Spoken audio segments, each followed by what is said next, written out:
cold brew coffee guy here from Montague Brothers Coffee. We went to this cool shop in Riverside today, and they do single origin, and this one is actually from Oaxaca, Mexico. My friend Richard Figueroa told me how to pronounce it properly. So we did a cold brew tasting today. This was my personal favorite from their store, was the Mexican. They have Ethiopian, what else, Nicole?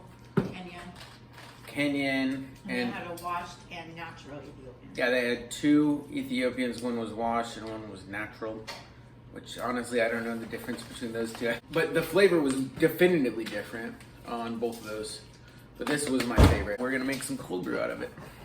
And we use this just about 6-gallon container. And then we use our Alto cold brew bags. That's actually how we discovered this Arcade Coffee, because the Alto cold brew people used to brew cold brew at Arcade Coffee, and then they branched off and made their own company. So, and that's the make date. So this is one of the things I like to do when I'm making a cold brew is listen to podcasts.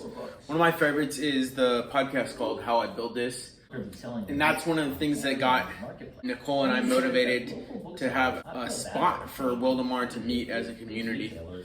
One key thing that's important for making beautiful, nutritious, low acidic cold brew is using purified water.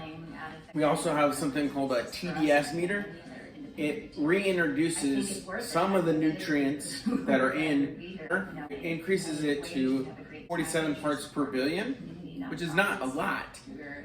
Very low percentage, but it maintains that phosphorus, calcium balance to provide a very good flavor. So here it goes. We'll be adding 6 gallons to that.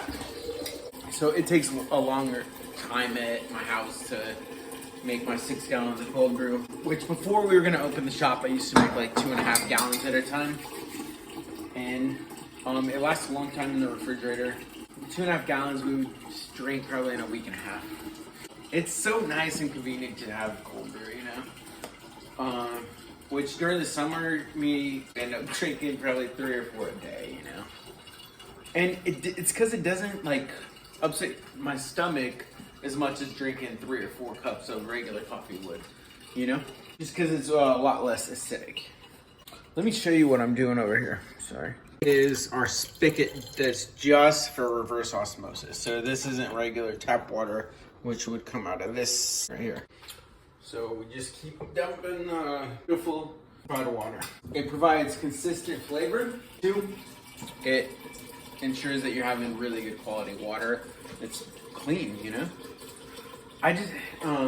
So tap water is a clean form of water, but I prefer the purified water, you know? And then once we finish filling the water into the grounds, we're gonna let that sit for 24 hours. Because now, that actually took all my capacity. So if you see, that's not full yet. It's still not full, but I'm gonna have to wake up in an hour or so to fill it all the way up. So it's not a big deal. And there we have it, 24 hours later, we got our cold brew. This is the Mexican single origin cold brew from the town La Canada in Oaxaca. I put a little bit of heavy cream. I think I put too much heavy cream, but we'll try it still. So this is about the color I usually like it. Maybe a little bit darker, actually.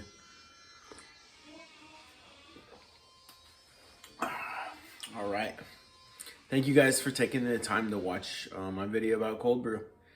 So yeah, you can get these beans up in Arcade Coffee in Riverside, California. They are one of the roasters we're looking into to feature at our shop.